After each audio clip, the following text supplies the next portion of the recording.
오늘은 잠언 9장 말씀을 가지고 어리석음을 버리고 명철의 길을 택하라 라는 제목으로 말씀을 전하겠습니다. 오늘은 백투스쿨을 맞이하여서 어떤 사람이 성장하고 어떤 사람이 지혜를 얻을 수 있는가에 대해서 여러분들과 함께 나누어 보도록 하겠습니다. 이번 주에 많은 학교들이 개학을 했습니다. 백투스쿨 예배를 개학 전에 하지 않고 개학이 지난 후 첫 주에 하는 것은 개학을 한 뒤에만 깨닫는 것들이 있기 때문입니다.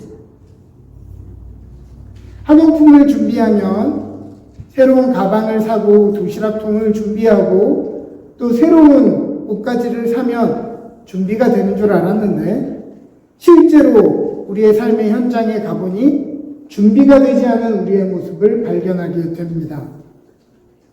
새로운 선생님, 새로운 학생들과 만났을 때 그 긴장감과 또 외로움, 그 수고스러움을 만나면 관계가 얼마나 막막한 것인지를 다시 한번 깨닫습니다. 새로운 학기에 새롭게 배우는 과목들은 이전에 배웠던 것들보다 훨씬 더 어렵고 이해하기 힘든 낯선 것들입니다. 그저 어떻게든 되겠지 긍정적으로 생각하던 사람은 그때 깨닫게 됩니다. 어영부영 하다가는 망할 수도 있겠다 라는 생각을 뒤늦게 하게 됩니다.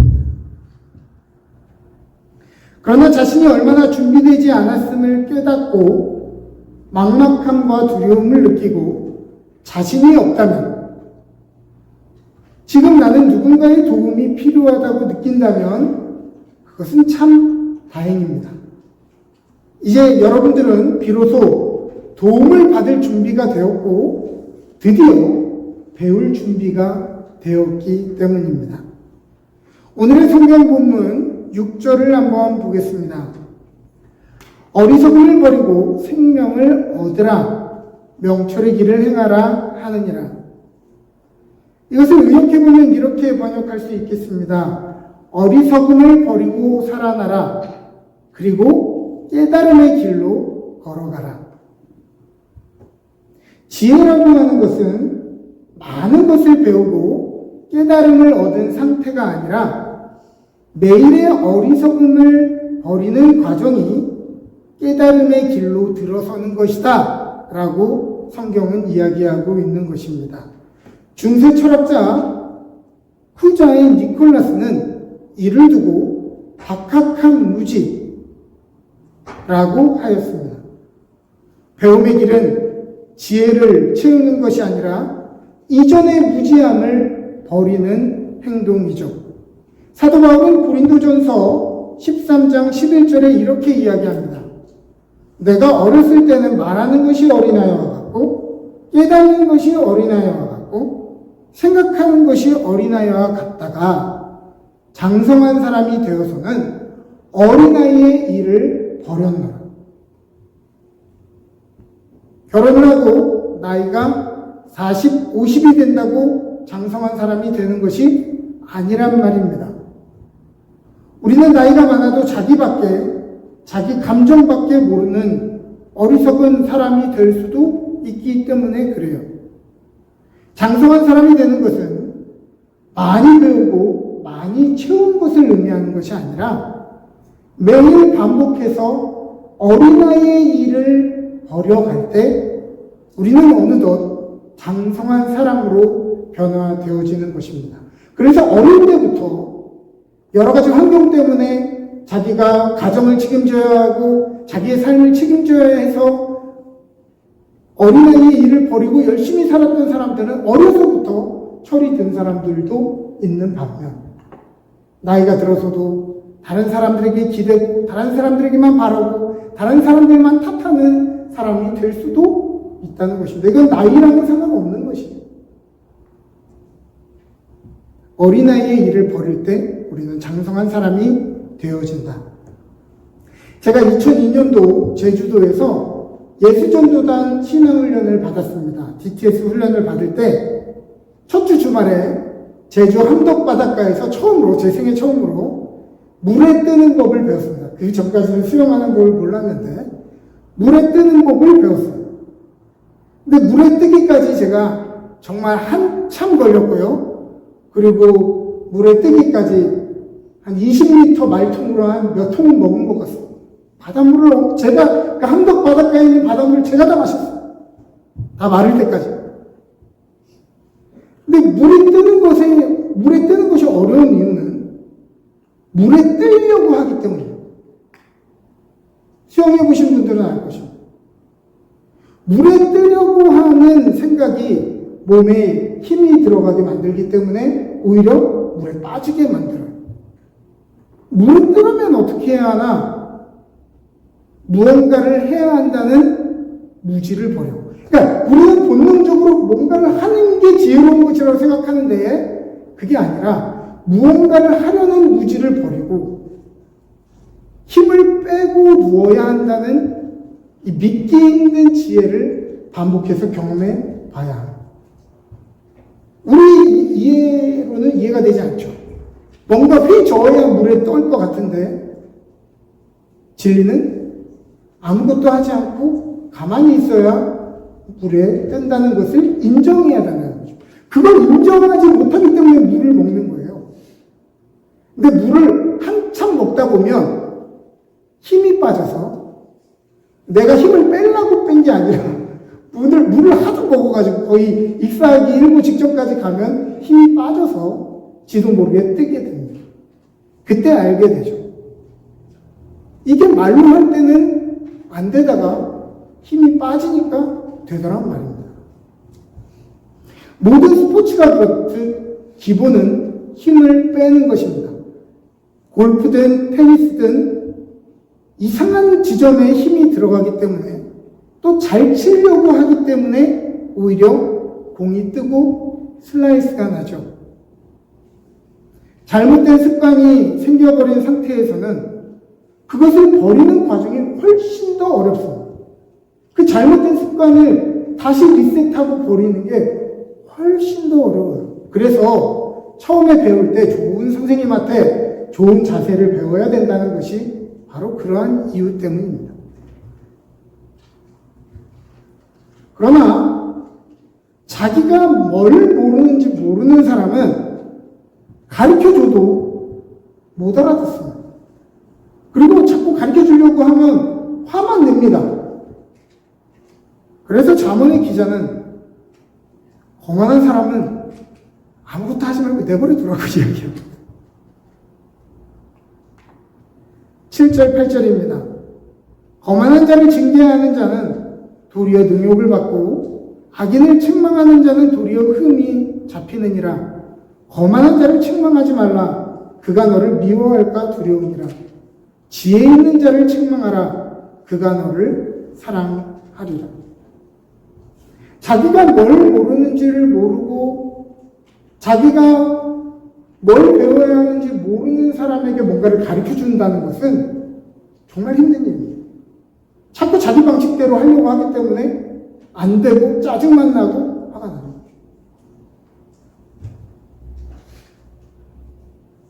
한때 인터넷에서 유명했던 짤방 하나가 있습니다. 여러분들이 이걸 보셨는지 모르겠습니다.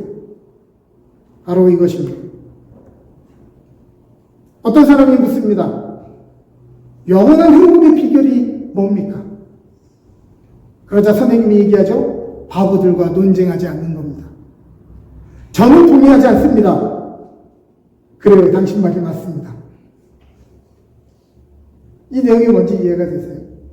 이런 사람하고는 논쟁을 해도 소용이 없다는 것입니다. 그냥 가만히 냅두는 것이 맞다는 것입니다. 어느 날 자신이 선에 대해서 알 것은 어느 정도 안다고 생각하는 사람이 어느 존경받는 노승려를 찾아와 선에 대해서 한번 이야기해보자고 찾아오게 되었습니다. 그는 자기가 아는 것을 모두 털어놓으며 떠들고 있는 동안 승려는 아무 말도 하지 않고 조용히 찻잔에 차를 따릅니다. 그런데 찻잔에 차가 가득 다 찼는데도 계속해서 노승은 찻잔에 차를 부었습니다. 당연히 넘치게 되었겠죠. 찾아온 손님이 차가 계속 넘치는데 왜 자꾸 차를 붓습니까? 라고 이야기하자 노승려는 다음과 같이 이야기했습니다. 그대가 비어있지 않은데 우리가 어찌 성에 대해서 논할 수 있겠는가?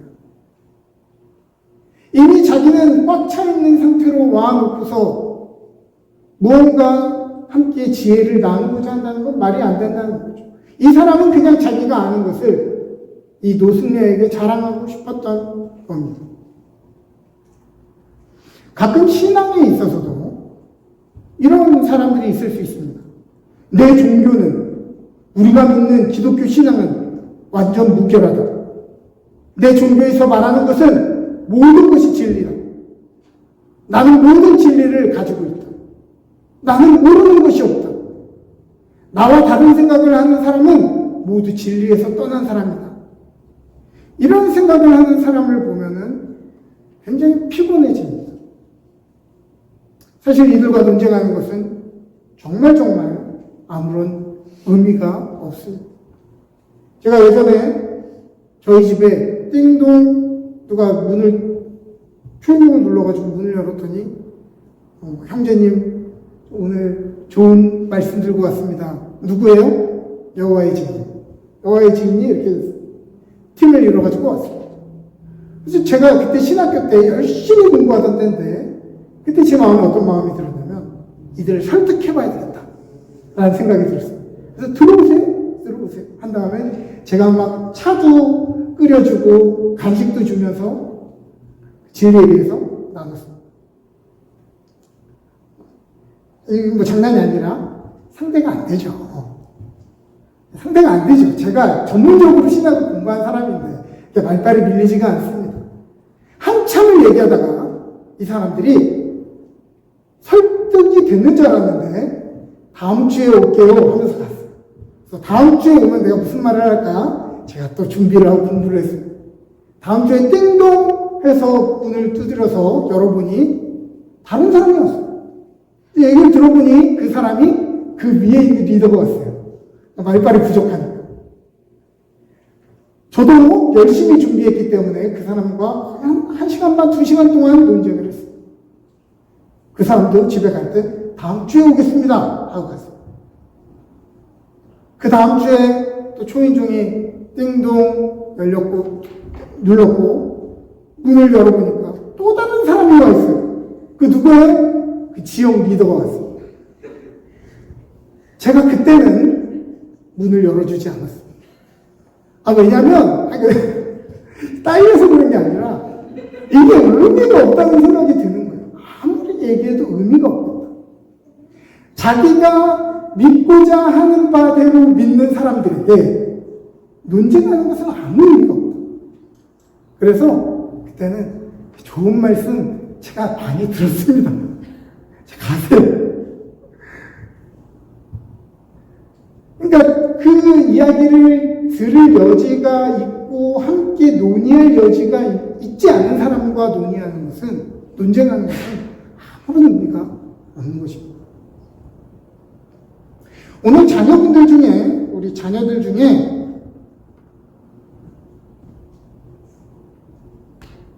부모님이 여러분들에게 요청하고 여러분들에게 가르치는 것들이 다 이해되는 사람은 없을 것입니다. 아마 그럴 거예요. 부모님이 여러분들한테 말하는 것들이 정말 우리 부모가 나를 사랑해가지고 저렇게 말해주는 거니까 내가 그대로 해야지, 이렇게 다 이해하는 사람은 없을 거라고요. 여러분들은 이해가 안 될 거예요. 여러분들의 수준과 여러분들의 지식과 경험과 여러분 주위의 친구들의 수준으로 봤을 때는 부모님이 얘기하는 게 간섭 같고 여러분들 괴롭히는 말만 같을 거예요. 그래서 반항도 하고 못 본 척도 하고 못 들은 척도 할 수도 있어요. 그러나 지혜로운 자녀는 어떤 자녀냐? 부모가 나에게 하는 말이 지금 나한테 100% 이해되지 않아도 부모가 나에게 베풀고 있는 희생과 사랑의 관계를 기반으로 그분들의 경험과 지도를 믿기로 결정하는 겁니다. 지금 다 이해되고 용납이 돼서 그대로 하는 게 아니라 그분들이 우리에게 보여주는 진실함 때문에, 그분이 우리에게 보여주는 진실한 관계 때문에 우리가 그 말을 미리 속는 셈 치고 믿어주는 거예요. 속는 셈 치고. 반대로 얘기하면 사랑은 사랑하고 가능성이 있다고 생각하는 사람에게만 훈계하게 됩니다. 오늘 혹시 아무도 여러분들을 훈계하지 않는다면 그것은 여러분들이 잘하고 있기 때문이 아니라 여러분들의 고집스러움 앞에 사람들이 지쳤다는 얘기입니다. 이건 어린 학생들뿐만이 아니라 어른들도 마찬가지예요. 아무도 여러분들에게 아무런 훈계도 하지 않고 아무런 충고도 하지 않는다면은 그건 여러분들이 잘하고 있는 게 아니고요. 사람들이 여러분들에게 지쳤다는 얘기예요. 오늘 열정을 가지고 훈계해주는 사람이 있다면 그것은 내가 아직 가능성이 있다는 말이고 기대받고 있다는 말입니다. 오늘 부모님의, 목회자의, 배우자의, 선생님의 말을 귀담아 듣고 실행하려고 하는 사람은 복이 있습니다. 공자의 논어 위정편을 보면 어느 날 공자의 제자 자루가 공자에게 찾아와 선생님, 알미라고 하는 것은 무엇입니까? 라고 질문합니다. 그러자 공자가 아주 유명한 말을 이때 이야기하죠. 지지위지지, 부지위부지. 즉, 아는 것을 안다고 하고 모르는 것을 모른다고 하는 것, 이것이 아는 것이다 라고 이야기합니다. 너무 당연한 말 같지만 사실 우리의 삶을 돌아보면 당연하지 않죠. 공자의 제자 자로는 평소 자기가 스스로 체득한 지식이 아니라 남들에게 들은 말을 자기가 얻은 지식인 양 아는 척하는 습성이 있었다고 얘기합니다. 그러나 공자는 내 것이 되지 못한 알을 지식이고 알미라고 착각하는 것은 그것이 무지함이다 라고 얘기하는 것이죠.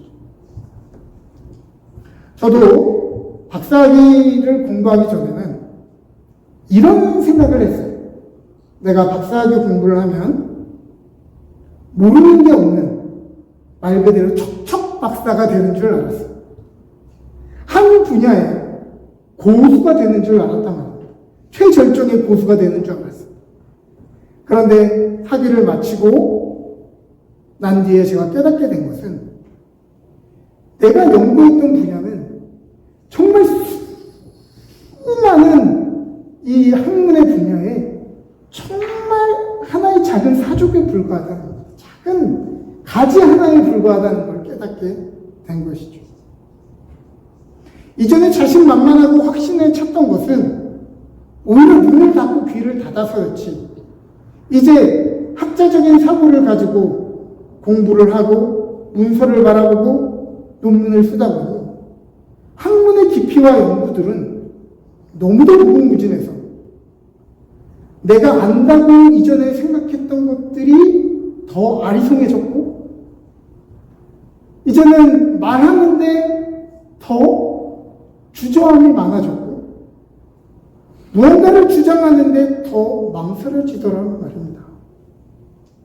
알미란 아는 것이 넘쳐나는 상태가 아니라 끊임없이 유연해지고 더 간결해지고 더 겸손해지는 과정인 것 같아요.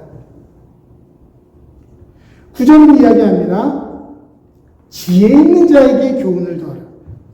그가 더욱 지혜로워질 것이요 의로운 사람을 가르치라. 그가 학식이 더하리라. 이 말 되게 이상하지 않습니까? 지혜로운 사람에게 지혜를 더, 무지한 사람에게 지혜를 주어라가 아니라 무지한 사람은 말해도 못 알아듣는다는 거예요. 지혜로운 사람에게 지혜를 더하라. 그럼 여러분들에게 묻습니다. 여러분들은 배울 준비가 된 사람입니까? 또 어떤 사람을 가르치라? 의로운 사람을 가르치라. 행실이 의롭지 않은 사람을 가르쳐서 의롭도록 만들어라가 아니라 의로운 사람을 가르칠 때 그의 학식이 더해지겠다 이야기합니다. 우리의 생각과는 조금 다른 이야기죠. 지혜는 배운다고 지혜로워지는 것이 아니라 지혜 있는 자에게 교훈이 더해질 때 더 지혜로워지는 것입니다. 그러므로 어떤 사람이 지혜로워지냐? 지혜가 있는 자가 지혜로워집니다. 어떤 사람이 학식이 더해지느냐? 사물을 의롭게 바르게 보는 사람에게 학식이 더해집니다. 그렇지 않은 사람에게 학문은요, 자기가 원하는 목적을 이루기 위한 수단일 뿐입니다. 의로운 사람, 옳은 길로 걸어가는 사람을 가르쳐야 그의 학식이 옳은 방향으로 더해지는 것이죠. 얼마 전 우리 조국 대한민국에 큰 사건이 있었죠. 그래서 정권이 바뀌었습니다. 근데 나쁜 짓을 한 사람들이 다 어떤 사람들이냐? 멍청한 사람들이 아니에요. 대한민국 최고의 학부와 대학원을 나온 사람들. 그 중에서도 가장 엘리트 집단, 검사라고 하는 엘리트 집단에 속해 있었던 사람입니다. 그런데 최대의 학문을 가진 사람들이 왜 더 지혜로워지고 의로워지지 않는가? 의로운 마음으로 그 학문을 더하지 않았기 때문에 그들의 학문은 자신들의 수단을 이루는 도구로만 쓰여졌지 그 학문이 의롭게 지혜롭게 쓰여지지 않았던 것입니다. 어느 날 한 청년이 소크라테스를 찾아옵니다. 이 청년은 당시 지식의 아이콘이었던 소크라테스에게 지혜와 학식을 배우고 싶은 모양이었습니다. 그래서 선생님, 나에게 지혜와 지식을 가르쳐 주십시오. 이렇게 요구합니다.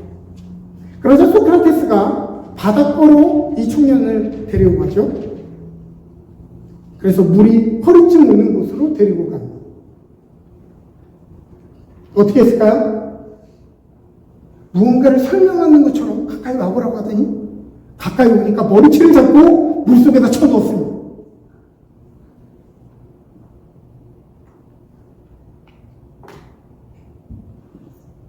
거의 실신하기 전까지.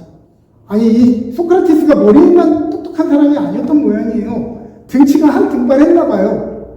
이 청년이 이 할아버지한테 걸려가지고 완전 기진맥진하게 물에 반 죽는 상태까지 빠지게 됩니다. 그러면 물을 먹였으면 왜 물을 먹였다고 설명해 줘야 될 거 아니에요? 그냥 해변에다가 버려두고 집에 갑니다. 정말 이 황당한 경우가 어떻겠어요? 청년이 바닷가에 한참을 정신을 놓고 누워있다가 정신을 차린 뒤에 다시 소크라테스를 찾아갑니다. 그래서 소크라테스에게 물었어요. 저는 지혜와 학식을 배우고 싶다고 얘기했는데 저를 물에다가 쳐넣은 이유가 무엇입니까? 그러자 소크라테스가 이야기했습니다. 자네, 물속에 있을 때 가장 갈급했던 것이 무엇인가? 네, 숨을 쉬고 싶었습니다. 그러자 소크라테스가 이야기했죠. 만일 물속에서 공기를 원했던 만큼 지혜와 학식을 원했다면 그것을 가르쳐달라고 물을 필요가 없었을 것입니다. 여러분들이 이 이야기를 들을 때 단순히 소크라테스가 지혜를 가까이, 우리 인생에 가까이 와 있는 지혜를 인지하지 못하는 무지한 청년을 타이르면서 한 수 깨우쳐 주었다고 생각할 수 있습니다. 그러나 저에게는 이 이야기가 그렇게 읽히지 않습니다. 만일 지혜를 달라고 요청했는데 물에 넣어서 반실신시켰다면 여러분들은 어떻게 할 거예요? 여러분들이 그 청년이라면 어떻게 할 거예요? 일단 가르치고 뭐고 내가 당신한테 가가지고 나도 너한테 똑같이 한다. 뭐 아니면은 감옥에 쳐넣겠다. 이런 이야기를 하겠죠.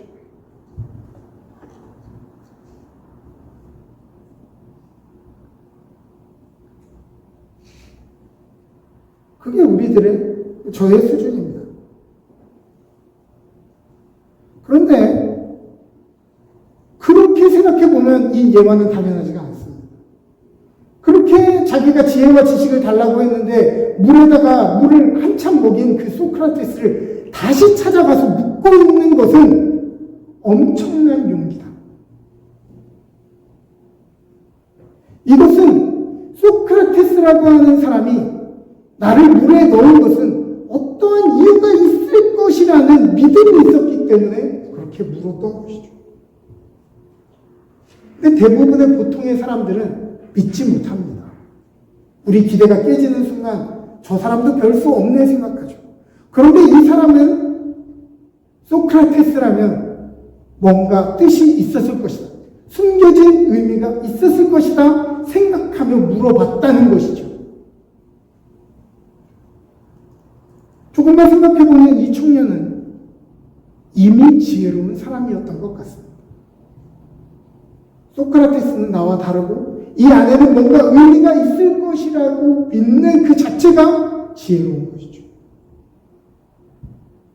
그는 겸손하게 소크라테스를 존경하며 자신의 모르는 점을 물을 줄 아는 지혜로운 청년이 그 다음 단계의 지혜를 얻게 되었다는 이야기로 읽혀져야 합니다.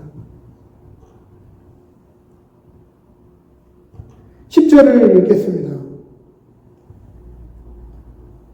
여호와를 경외하는 것이 지혜의 근본이요 거룩하신 자를 아는 것이 명철이니라. 그러므로 내 경험과 오늘 내 정보와 내 감정이 언제든지 틀릴 수 있다는 것을 깨닫고 하나님께 듣고 배우고 그분을 경외하는 태도가 지혜이고 참 깨달음은 지금 당장 뭔가 막 깨달아지는 것이 아니라 지금 당장 시원하게 깨달아지지 않고 뭔가 찜찜해도 하나님이 나에게 어떠한 분인지를 아는 것이 지혜입니다. 그게 지혜입니다. 즉 오늘은 다 이해하지 못할 수 있지만 하나님을 더 알아가는 여정에서 얻어지는 것이 바로 명철이고 깨달음이라고 하는 것이에요. 마리아가 가브리엘로부터 동정녀로 남자를 알지 못하는 동정녀로서 그리스도를 낳게 될 것이라는 것을 이야기했을 때 그게 이해가 되는 것이 정상입니까? 이게 정상적으로 부부 관계를 해도 애가 그렇게 쉽게 생기지가 않아요. 그렇게 간단한 게 아닙니다. 근데 남자를 알지 못하는 상태에서 임신한다. 그런데 그 아이가 예언된 하나님의 아들이다. 이 말을 어떻게 믿어요? 이해됩니까? 이해 안 되죠. 마리아가 근데 어떻게 하죠? 그 말을 듣고 의심됩니다. 이게 뭔 말인지 나한테 이해시켜줘야지 내가 받아들이겠습니다. 안 하고요. 하나님을 찬양합니다. 하나님이 이 비천한 여종을 택하셔서 하나님의 위대한 일을 이루시는구나 찬양합니다. 이해 안 됐어요. 이게 뭔지 깨달아지지 않았어요. 근데 성경은요 뭐라고 기록하고 있냐면 마리아가 이 모든 것을 마음에 두어 생각한다. 그 당시에는 이해가 되지 않았지만 그가 그것을 마음에 두고 계속해서 생각했다는 말입니다. 그녀가 이것이 하나님의 약속이고 하나님의 어떤 전원이라는 것을 믿었던 것은 그가 믿었던 하나님에 대한 신뢰였지 내가 눈에 보이는 어떤 증거를 잡았기 때문에 이야기한 것은 아니었단 말입니다.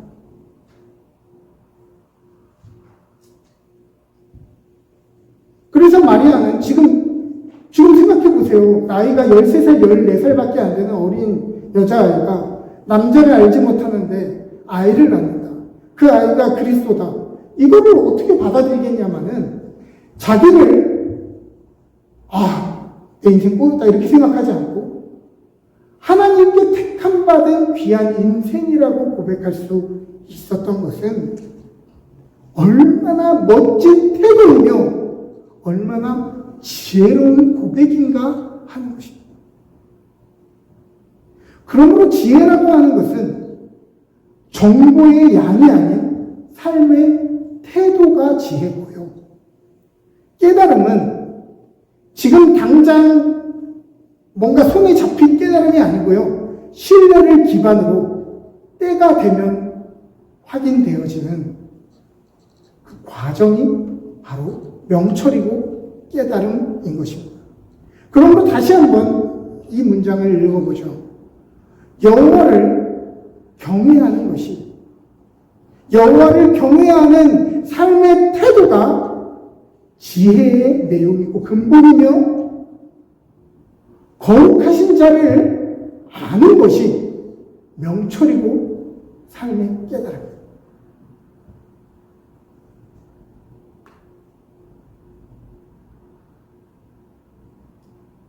말씀을 마칩니다. 개학입니다. 한자로 열다 할 때 개, 배울 학입니다. 즉 개학은 학교를 연다라는 뜻도 되겠지만 더 의미를 부여해 보자면 배우기 위해서 마음을 여는 것이 개학입니다. 자세를 고쳐먹고 이전에는 내가 그렇게 열심히 안 했다면 다시 마음을 고쳐먹고 내가 새 학기에는 열심히 해보리라 마음을 고쳐먹고 배우는 것이 개학입니다. 학문만 배우는 것이 아니라 사람과의 관계도 배우는 것입니다. 새로운 학기에 새로운 사람들과 새로운 관계를 내가 잘 맺어보리라 마음을 여는 것도 개학입니다. 마음을 열어야 배움이 열립니다. 태도를 바꾸고 하나님을 신뢰하십시오.